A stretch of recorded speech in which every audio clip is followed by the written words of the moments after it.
hidup ini kan tidak pernah statik. Things change. Nah itu yang saya bilang, kita mesti punya roadmap.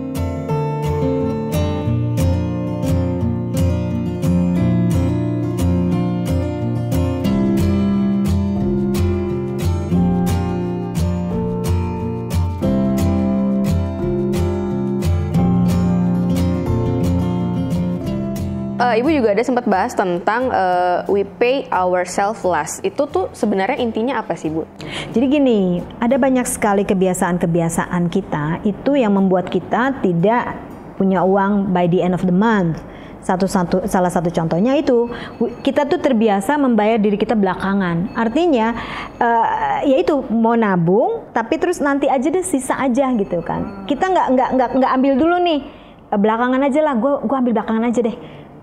Biasanya nggak ada sisa karena ada yang namanya Parkinson Law. Parkinson Law itu adalah demands itu akan selalu expand untuk menghabiskan semua resources kita. Itu udah ada hukumnya, Li. Jadi supaya kita mengakali hukum tersebut, nah kita ambil dulu. Oh berarti ini sisanya sekian, dihabisin dah. Habisin deh, nggak apa-apa gitu. Berarti yang dimaksud dengan pay ourselves first itu menabung itu ya, Bu ya? Bukan rewardnya kita itu. Iya. Jadi sama juga dengan reward. Kalau memang mau punya reward buat diri sendiri tanpa mengganggu yang lain, ambil tuh di depan. Tapi balik lagi, tabungan ada, buat senang-senang ada. Setelah itu baru buat hidup sebulan gitu kan ya. Ambil dari depan. Karena kalau enggak juga nggak bisa, nggak dapat, habis juga. Habis juga. Oke, misalnya saya mau beli tas dengan merek tertentu gitu kan, Bu ya. Ini adalah I pay myself first gitu kan. Jadi ya itu saya harus ngambil supaya saya bisa punya tas ini gitu ya. Tapi porsinya harus smaller daripada kenaikan atau bonus yang diterima. Kebanyakan kan kebalik, ya kan? Orang mungkin baru mampunya tasnya Guess, tapi maunya Coach. Ya kan, bonusnya habis semuanya kan. Iya, karena balik lagi, kalau mau lifestyle kita naik nggak apa-apa, tapi tetap portion daripada kenaikan kita punya income. Itu deh contohnya gampangnya. Jadi sebelum decide, Lili pikir dulu, oke, ini berapa persen dari ini. Oke, dari situ baru sebenarnya orang mungkin belum mempraktekkan. Tetapi pada saat kita punya conscious level mengatakan seperti itu, mau tidak mau kita akan ada rem sedikit kan ya. Tapi ini jarang dilakukan orang karena kebanyakan orangnya itu senengnya kan ya udah gesek aja dulu 6 bulan lah bayar cicil gitu kan.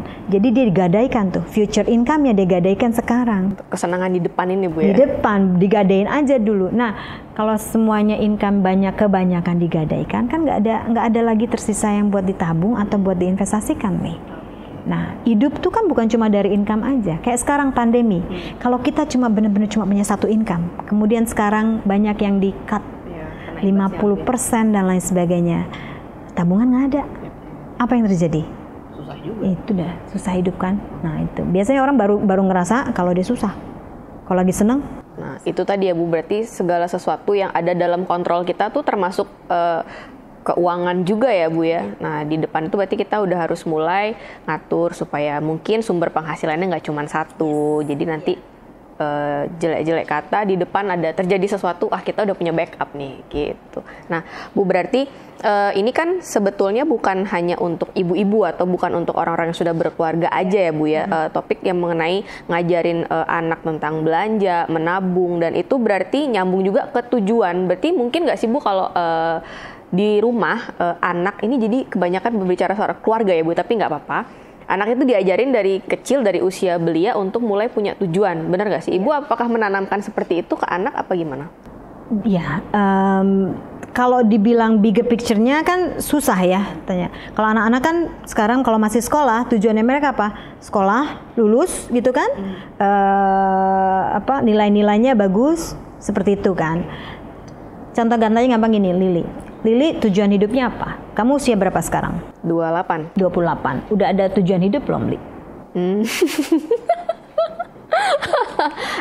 Sudah ada. Tujuan hidupnya apa, Li? Tujuan hidup salah satunya ya, Bu. Misalnya saya punya dana nganggur yang maksudnya yang utuh lah ya gitu. Senilai 100 juta di usia 35. So, Lily udah punya tujuan di usia 35 tahun harus punya tabungan yang nggak usah dicolek-colek gitu kan, 100 juta. Oke. Itu kan berarti Lily udah tahu, oke, saya mau ke sana.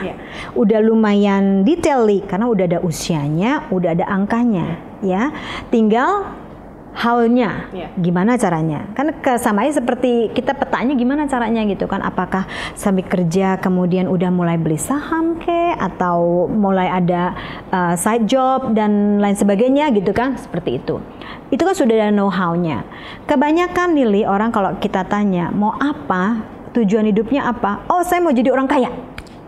Kaya itu definisinya apa? Nah, kalau misalkan by definisinya aja kita nggak tahu, misalkan cuma mau kaya aja, kayanya seperti apa? Oh, pokoknya saya mau punya rumah 10, mau mulai deh ya, gede banget kan. Nah, terus oke, how to-nya, bingung dia, stres. Karena gila, rumah 10 gimana caranya? Nanti aja kan, itu nanti pada saat saya umur 50 tahun kan dia bilang kan. Nah, jadi kan mulai petanya tuh scramble. Ya, tapi pada saat kita bilang, oke, saya mau jadi orang sukses atau mau jadi financial independence pada saat usia 55, gitu kan? Oke, udah ada nih 55 tahun, petanya udah mulai kelihatan, tujuannya udah tahu, finish line-nya 55 tahun nih ya, gitu kan? Terus berapa? Yang namanya financial independence itu apa? Definisikan dong. Oh, mesti begini, dihitung, 50 juta per bulan, passive income misal. Oke, alright. Sekarang kita ada di sini, kita misalkan usia berapa? Lily umur 28 tahun, tinggal dihitung berapa tahun lagi ke sana, tinggal dihitung kan? Bisa dong setelah matematika, investasi sekian gitu. Nah, tapi balik lagi saya bilang, peta aja nggak cukup, tujuan aja nggak cukup, peta aja nggak cukup, wisdom. Karena by then, 50 tahun, pada saat kamu 55 tahun, mungkin aja 50 juta, worth-nya cuma 25 juta. Ya kan?